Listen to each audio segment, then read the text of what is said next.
pass the bar. You're going to pass the bar. In these lecture shorts, you'll get good at torts. Know the laws you've got to know. So let's start, 'cause you've got an awful long way to go. Hello and welcome to Passing the Bar, a video lecture series brought to you by Delaware Law School. My name is Professor Brett Bendistis, and we've reached the end of the road, folks. It's about a week away from the bar exam. Today's lecture is mostly just going to be about, not even really substantive legal things, but just some things to think about over the course of the next week that can get you best prepared for taking the bar exam. Now, the number one thing I want to talk about today is that, I think it's really important to think about the idea of how far along you've come so far, and what are some things that you should think about as you start to prepare? Now, it's undeniable that in many ways, many of you are probably tired of studying and you're sort of exhausted from the entire process.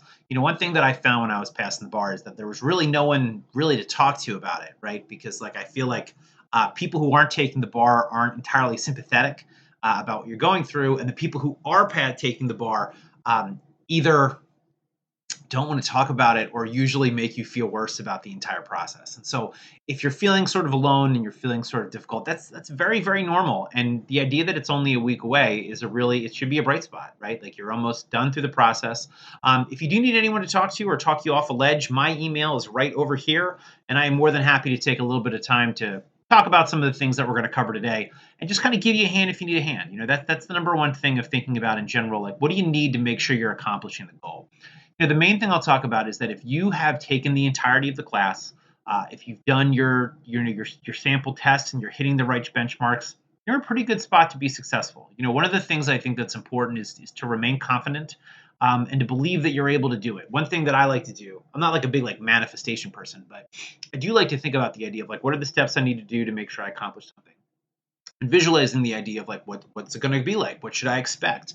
I think that's one of the big things about taking practice tests, and not only taking the practice MBE, the full test over the period of time, but taking some timed essays just to make sure that you understand what are some things that you might not account for that might be a problem.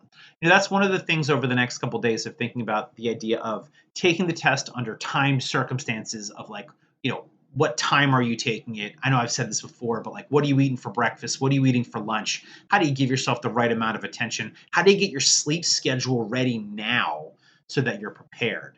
I'm a little bit of a vampire myself where, I'm even recording this and it's like midnight, but I stay up really late. And so I think that if I had a really important exam, it would probably take me 3 or 4 days accounting for ahead of time to go to bed at the right time and wake up correctly. Just so nothing changes, nothing's left to chance. I think that's going to be the big thing when it comes to this lecture of just account for the fact that if there are any variables or anything that you're worried about, just that you prepare for it ahead of time to make sure you're there. That's one of the reasons why I think taking a succession of timed essays, not on Sunday or Monday, but if you've got some time, even today on Thursday, it's not a bad idea to think about the idea of where might you have problems and how do you account for those issues in a way that might give you a hand. And one of the things, again, we're going to talk about is how to do it in a way to avoid stressing yourself out, putting yourself in a good position to be successful. Now, for the big day, I think getting the schedule together now is a really good idea. Thinking about the idea of what time do you have to be somewhere, what time do you have to wake up. You always want to be early rather than late. I think that's a pretty good idea of what to do. And even kind of know where it's going. For the Delaware people, figuring out how do you get to the Chase Center. I know this is probably going to be something silly if you're from Delaware, but those streets can get a little complicated down by the riverfront. I go to the Children's Museum all the time. When I took the bar, we had to actually go to New Jersey to take the New Jersey bar, and it was up in New Brunswick. And my friend and I had never been there. And so we had taken the Pennsylvania bar and in Bucks County, and then we had to drive to New Brunswick later that afternoon and get a hotel in New Jersey. And we just had no familiarity with where we were. It was very confusing, and we didn't really know where we were or what we were supposed to do. And that made it hard. The good thing about the Delaware bar is it was on campus, and so it was very easy to get done. The only thing I would account for is if you don't know where you're going, maybe figure out a little bit of how to get there and just make sure it's planned. Give yourself, again, plenty of time to get there, make sure it's taken care of. I do think a lot about what I eat I think that I would probably have just very bland food and make sure that I had enough to make sure I wasn't hungry, but that I also wasn't bogged down or that I wasn't, disrupting something because of the things that I was enjoying. You know what I'm saying? So to me, I remember I was just eating like protein bars a lot the summer that I took the Delaware bar exam. So thinking a little bit about those things are important. That to me is like, a thing to do gradually, but that's a focus I think on Monday, right? If you have studied and you've got everything you need to do, I think that's a really good thing to get into. I think about a little bit of this as two things I would make the comparison to. Is one like running a marathon, by the way, I've never done, is that like, you ramp up, but then you kind of slow down. So when you actually have to take the marathon, you're like ready to go, right? That's kind of what it is here. The other comparison I would also make is like, when I do writing projects, if I have something, today's Thursday. If I have something due Monday, I have it done by Friday. I give myself a day to relax. I read it over the day before and I coast into the due date. That to me is a little bit of how I remember having a good approach here, meaning that you want to hit all the benchmarks that you're supposed to be hitting, but as you sort of are getting to the point where you might be feeling burnout, don't take the foot off the gas by any means, but get yourself mentally ready so that you have good attention and that you're ready to get the exam done. You do want to account for the idea that if this is probably like a test that you've probably never taken before. I know that was certainly my feeling. So making sure that you had like the mental space ready and that you weren't tired, you weren't overly burnt out, you had a clear head to make sure you do it, I think is really, really important. The number one thing I think now is practice exams, but also not getting in your own head. That's a big point. I know this is going to sound kind of odd, but I remember doing practice exams and not really testing them or grading them. I looked to see what I got wrong and I looked at the answer keys, but I didn't try to assign a numerical value because I didn't want to think like, oh my gosh, I'm failing the day before. And so I think it's important to practice. And again, you can do whatever the things are that you think are important, but I do tend to think that it's a matter of making sure you're not putting you in a space where you think that you're not going to pass, because I think the most important thing is believing that you're able to do it. That's the number one thing I think. Going in with a good amount of confidence and believing that you're able to do it is an important thing to be able to do. Again, I'm a relentlessly positive person. I always believe that things are possible. So in general, that put me in a good spot where I knew the timing and I knew how to prepare it. I've told this story before and I'll just kind of say it again, is that like I took the Delaware bar a few days before. I mean, it might have been like the Thursday and Friday before the Tuesday of the bar. And what I found that to be most helpful is that it really kind of put me in the timing and the speed pacing of it. To me, this is very colloquial. This is like just my friends. But the people I know who didn't pass, specifically Delaware, were because they ran out of time and they didn't finish questions. That's the number one reason I've talked to you when people say, oh, I took the bar and I didn't pass. That was why I didn't do it. And so I think that when taking the test, I think it's important to, yes, make sure that you are, you're getting the substance and you're getting things there, but, figure out what timing makes sense. Figure out how much time you have for these questions where it's not just rushing through everything, but it's also a matter of making sure that you are consistent with your material and that you're also ensuring that you're giving yourself enough time with the questions to analyze them correctly. MBE is a great example. I find that there's got to be a balance of reading the MBA question, formulating an answer, picking the right answer, not rushing for it, not going too slow, right? So again, you want to sort of find that balancing point where if you're ending 10 minutes early, you can slow down a little bit. We're a little late in the game, obviously, to be monkeying around with all these other plans, but I do tend to think in general, it's important to think, again, timing to me is an important thing that I would be thinking of now. Substance is substance. Review it, make sure you have the material, but think a little bit also about how you're taking the test. That might also be important as well. When it comes to ways to think about studying, I have here the definition of madness. It's a phrase that I always thought was interesting in the sense of like the definition of madness is doing the same thing over and over again and expecting a different result. What I have here is like two just little ideas. I don't want to change anyone's structure. I don't want to change anyone's format.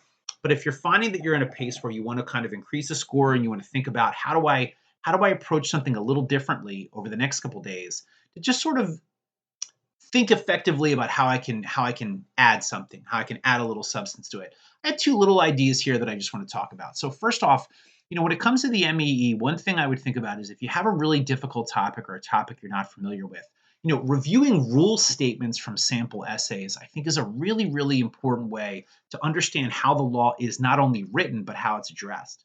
Sometimes I think we think of the answer keys or the rubrics as just like, well, if it's the answer, that's the most important thing. But in some ways, like if you're struggling with the topic, let's say like trusts or conflict of laws, reading those answer keys, not just for these are the issues I'm missing, those are good, but also reading the substance of the rules. How are they coming up? How are they structured? What are things I'm missing that I can bring up in the next time? Because if I can spot the issue with the rule from here, that might be important. I also think of the idea as like, again, we're only a few days out here. If you've got a large bank of sample essays, do them, obviously. But if there's a lot there that you can just read the question, read the answer, and study this idea of how are the rules put together, how are the issues, and break those down, I think it's a helpful way to also think about in particular topics that might be really difficult. Another thing that I've suggested in the past that I think is also helpful is think about drafting rule statements ahead of time. I've always found that writing helps with my memorization. And so if you find that there are constant topics that you're seeing over and over again, jurisdiction, murder, things where you might say, hey, this might be a thing where I'm going to probably see this on the exam. Thinking about going over old essays and rewriting rule statements. Where did I have this here where I can add a little something in? And that way, when you get to the exam, you have those rules locked and loaded and you're ready to go. Again, for the MBE, again, I think that reading questions for format, not just for content, thinking about the idea of question prompts, thinking about what are the types of questions I'm getting right, I'm getting wrong, and having an accounting of not just what you're getting wrong from a substantive point of view, but even topic and difficulty. I have this thought of like, having a grid of all 6 questions and thinking of what are questions I'm getting wrong where I should have gotten it right. What are questions I'm getting wrong because I would have never gotten those right. To me, that addresses not only problematic areas, right? Again, I've said this and I apologize. Hard property questions. Well, like, join the club. Everyone gets hard property questions wrong. I've been a property lawyer for 20 years. I might still imagine I might get a race notice question wrong here and there. That might not be a problem you can fix. You don't have to get 100% on the bar exam. But what I found is that often there are topics where I know the law, but I'm getting them wrong. That might be a place where I might put a little bit more attention, of the idea of how do I raise my floor on things that I am comfortable with. Criminal law to me was something that always came very easy, but that took a little extra time doing MBE questions so that my knowledge of the law was reflected correctly in the answer, right? So again, thinking about substance, but also thinking about the structure of the question and taking stock of what those simulated answers really come on to. I have here take practice results with a grain of salt. That kind of goes to the point that I mentioned before. There are certainly instances where any random section of 100 questions, you're going to get maybe a few different answers. The part that I think about when I prepare to talk, as you can imagine, I do that a lot, right? But I've argued before the Delaware Supreme Court a few times, and normally what I do is I will sit and I will redo the same presentation over and over again. Set a timer, and I will just sit and think and talk out loud. What I normally find is that it's usually like 1 in 5 when I start is a disaster, right? And then like 1 in 10 is a disaster. Then 1 in 15 is a disaster. And I get a little bit more comfortable working out the kinks of things, and I can address where problems are. My point there is that sometimes if you take a set and they don't go the way that you want it to, it's a matter of like, well, what are you learning from that? It's not just a number that you need to think, well, now I'm doomed. It's more the idea of like, all right, well, what are ways that I can improve upon that, and how do I get through when things are hard? That's the other thing about giving those presentations is that I like to practice working through some of the kinks, working through the hard things. Taking 4 essays in a row and being like, "Oh, one of those essays I don't really know that well." How do you get through that? Because that can't sink your entire essay. You have to be able to say, "All right, I can move past that, and I know what it's like to see a hard essay and still be okay." Right? So I think the practice results are not only a matter of seeing what your score is, but figuring out exactly how you're going to take the test and how you're going to make it work. So over the next couple of days, as you're going through some of those practice essays and practice MBE sets, just think about the idea of accounting for your performance, not just from the score, but thinking a little bit more about the idea of like, how am I taking the test and how do I constantly improve? Now, this is the hardest slide I'm going to go over. you're going to be fine regardless. And I mean that, right? For a few different reasons that I think is really important. First of all, I say this acknowledging that like this is a tough thing to hear sometimes, but failing the bar exam is not the end of the world, right?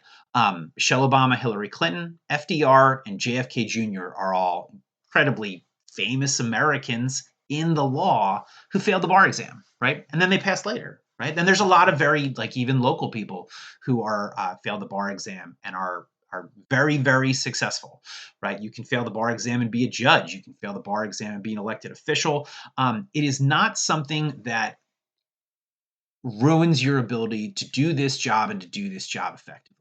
You know, I have always found, I've been a lawyer for going on about 20 years. The failures in my life have always been a lot more informative. They've kind of taught me a lot of different things that I think are important and kind of put me on the right path. You know, even this job here is something where, you know, to get to this path, I had to sort of not, you know, it wasn't always smooth and easy. But this put me in the place where I'm really happy to be. And so in a lot of ways, I think of the things that I wanted to go a certain way and didn't, usually they turn out the right way because I account for them, you learn from those lessons and you move forward. So one of the things that I think that to think about it is like, if the worst thing possibly happens, thinking about the idea of how do you improve? How do you make sure it's better the next time? And then make sure that it is better the next time. And that's something that I also want to note is that like Professor Lofts and I will help you if you don't pass the bar, right? If like one of the first emails you should send is to, you know, Professor Lofts or I, and like you're not alone and we'll work it out together. You know, me personally, Professor Lofts is the same way. You know, we want you to pass the bar. The entire school wants to help you pass the bar. So if for some reason that happens, you know, there is another opportunity to do it and you'll be right on the right path. You know, I have lots of friends, I have lots of colleagues who are in that situation who are perfectly fine now and are totally successful. So I just want to point out the idea that I know there's this significant fear of like, what happens if I don't pass? Again, I'm not saying it's something that you should brush off easily, but it's also something that's very easy to bounce back from. I don't know any employers who ask whether you've ever failed the bar. You know, it's not really something that comes on job applications. And so once you pass, you're perfectly fine. So yes, you don't want it to happen, but I also want to make sure that the idea of failure doesn't overly consume your process. It isn't something where you're operating from a position of fear, but you're operating from a position of confidence, right? And that regardless of what happens on Tuesday, you're still going to be okay. Because I do believe that. You know, I believe that everybody who's watching, like if you're taking the time to watch this video, you're probably in a pretty good place. You know, the other thing I also think is worth noting, and Professor Lofts has a lot of really good messaging on this, where, you know, the thing that's most indicative of your success on the bar exam is like your completion rates and your practice essays. And that even those numbers are still things where people still pass at a pretty high rate. And so, yeah, there are certainly statistics that talk about percentages, but, you know, that doesn't mean that in any instance, any one person is guaranteed to be someone who passes or doesn't pass. It's a very, you know, it's a difficult day to really go through. However, operating from a sense of confidence, I think, is the most important thing. I know that's easier said than done, but it is an important thing, especially with this profession, to kind of believe that you're able to do things because, you know, if you don't believe in yourself, it's very hard to find people that do. So the main messaging here is this. Yes, it sucks. However, it is something that's very easily fixable. There are bar exams, obviously, throughout the year, and like we will figure that out to make sure it works, and we'll kind of make sure that everything gets to where it needs to be. Now, that is the conclusion of our summer series here at Passing the Bar. I do appreciate all of your attention and listening to these videos. If you have any questions for me, especially coming into the next week, please give me a call or send me an email and then we'll talk. We can talk over Zoom. We can shoot emails back and forth. I'm more than happy to give you a hand. The number one thing is that if you need someone to talk to or if you need to review anything or if you have any substantive questions, you know, reach out to the people here at the school. We're more than happy to give you a hand, whether it's myself, Professor Lofts, a mentor that was assigned to you, or really anyone else, because you know this is the kind of thing where people who've passed the bar kind of know the circumstance, right? We want to make sure we give you the hand that you need. Now, that's today's video, and again, good luck with everything. I certainly wish everybody luck with everything, and remain confident, have a plan, stay calm, and I'm sure everything's going to be fine. Good luck, and I'll see everybody on the other side. Pass the bar. You're going to pass the bar. In these lecture shorts, you'll get good at torts. Know the laws you've got to know. So let's start.